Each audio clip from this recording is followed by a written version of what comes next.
Oye!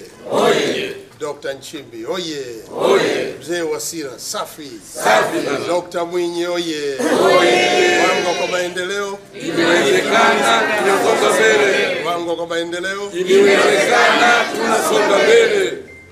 Mheshimiwa Mwenyekiti wa Mkoa, Mwenyekiti wa Wilaya, Katibu wetu wa Mkoa wa Wilaya na wajumbe wa kamati ya siasa na wale ambao mko hapa, kimsingi huo sio mkutano, bali nimekuja leo siku ya mwisho ya uchukuaji wa fomu kuja kuona makada wa Chama cha Mapinduzi, vijana wa Ruangwa, wapenda maendeleo ambao tayari wamejitokeza kuchukua fomu kwa nafasi ya ubunge baada ya mimi kuwa nimetumikia kwa miaka 15 kutoka mwaka 2010 na sasa imefika wakati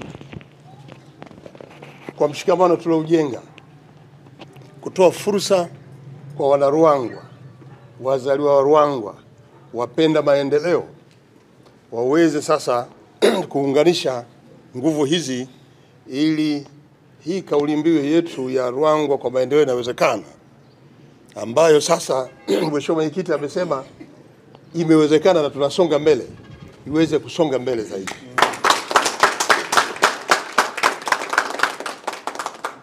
Nataka nitumie nafasi hii kwanza kukishukuru chama changu cha Mapinduzi ngazi ya wilaya na mkoa.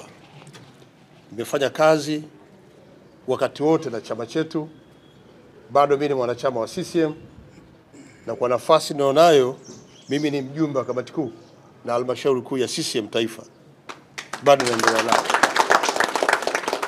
Kutokana na majukumu haya, kuacha nafasi hii na kuwaruhusu wanaruangwa wenzangu waendelee, wale ambao nilikuwa naona wanapenda kushiriki kwenye maendeleo yetu, wale ambao niliungana nao katika kufanya kazi za maendeleo wilaya ya Ruangwa, ambao leo wameshaanza kuchukua fomu. Hawa wote waliochukua fomu ni wazaliwa wa Ruangwa, wana Ruangwa ambao nimeshirikiana nao kipindi chote cha miaka 15 kwenye shughuli za maendeleo. Kwa hiyo wanakuja kwetu, wanakuja kwenu wananchi, kuja kuendeleza jitihada ambazo tumezifanya kwa pamoja, kuja kuendeleza utekelezaji wa ilani ya Chama cha Mapinduzi, kuja kuhakikisha kwamba Ruangwa inapaa kwa kasi. Na naamini wote wamekuja, kila mmoja ana uwezo wake.